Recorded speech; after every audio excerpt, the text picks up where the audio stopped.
छत्तीसगढ़ सरकार का इस बात पर फोकस है कि राज्य के युवा केवल रोजगार तलाशने वाले न रहे, बल्कि अपने नवाचार और उद्यमिता के बल पर दूसरों के लिए रोजगार के अवसर पैदा करें।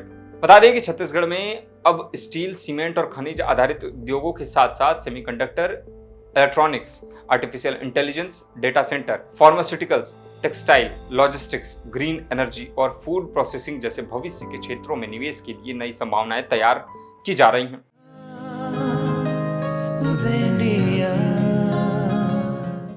नमस्कार, उदय इंडिया डिजिटल में आपका स्वागत है। मैं हूं सात्विक उपाध्याय।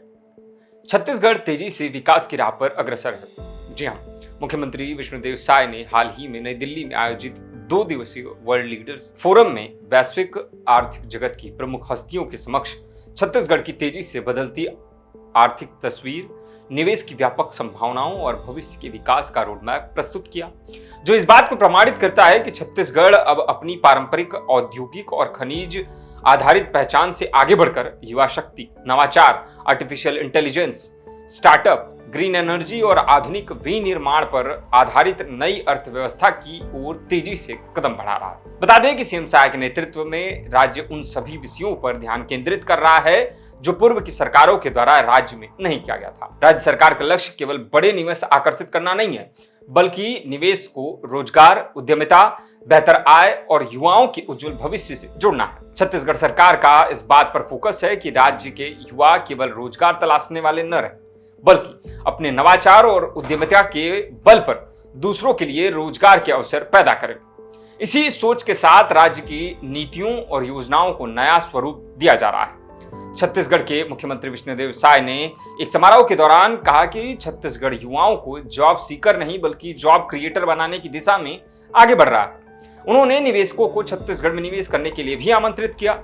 इसके साथ ही उन्होंने यह भी बताया कि साल 2030 तक राज्य में 5000 स्टार्टअप्स के जो है लक्ष्य रखे गए हैं। वहीं बात करें तो वर्ष 2025-26 में छत्तीसगढ़ राज्य की अर्थव्यवस्था का आकार लगभग 6.31 लाख करोड़ रुपए तक पहुंच गया है और आर्थिक वृद्धि दर 11.57% रही है।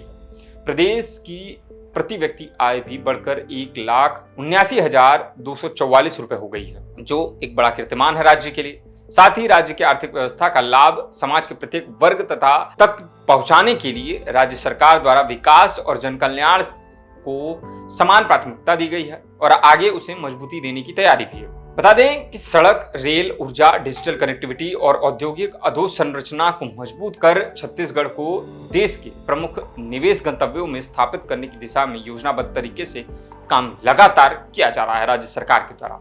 मुख्यमंत्री साय ने यह भी कहा कि छत्तीसगढ़ में निवेश के लिए अनुकूल और पारदर्शी वातावरण तैयार करना सरकार की सर्वोच्च प्राथमिकताओं में से एक है। नई औद्योगिक विकास नीति 2024-30, one click single window system 2.0 और ईज ऑफ डूइंग बिजनेस से जुड़े सुधारों के माध्यम से निवेश प्रतिक्रियाओं को सरल और समयबद्ध बनाया गया है। बता दें कि छत्तीसगढ़ में अब स्टील, सीमेंट और खनिज आधारित उद्योगों के साथ साथ semiconductor, electronics, artificial intelligence, data centre, pharmaceuticals, textile, logistics, green energy और फूड प्रोसेसिंग जैसे भविष्य के क्षेत्रों में निवेश के लिए नई संभावनाएं तैयार की जा रही हैं, जो काबिले तारीफ हैं। अगर हम कुछ अहम बातों पर ध्यान दें तो छत्तीसगढ़ 2030 तक 5000 स्टार्टअप्स विकसित करने के कार्य कर रहा है। साथ ही 6 लाख विद्यार्थियों को एआई प्रशिक्षण देने की तैयारी है। नवा रायपुर में एआई डेटा सेंटर पार्क बनाने की योजना है। वहीं बस्तर को छत्तीसगढ़ की नई अर्थव्यवस्था का महत्वपूर्ण आधार बनाने की तैयारी की जा रही है। इसके साथ ही बस्तर में पर्यटन और स्थानीय उत्पाद को रोजगार का बड़ा माध्यम भी बनाने की तैयारी है। साथ ही ग्रीन एनर्जी से छत्तीसगढ़ को जोड़ा जाएगा, जो राज्य विकास में अहम भूमिका निभाएगा। कच्चे माल से आगे बढ़कर वैल्यू एडिशन पर फोकस किया जा रहा है। ईज ऑफ डूइंग बिजनेस पर भी राज्य सरकार का पूरा फोकस है। इन सब के साथ ही संसाधन से नवाचार तक नए छत्तीसगढ़ का निवेश मॉडल बनाने की तैयारी है, जिसका अंतिम उद्देश्य प्रदेश के युवाओं को बेहतर रोजगार, उद्यमिता और आय के अवसर उपलब्ध कराकर उनके जीवन में सकारात्मक बदलाव लाना है। तो दोस्तों, यह थी जानकारी छत्तीसगढ़ से जुड़ी खबरों की। आज की इस कड़ी में बस इतना ही, और भी खबर के लिए देखिए उदय इंडिया डिजिटल। धन्यवाद।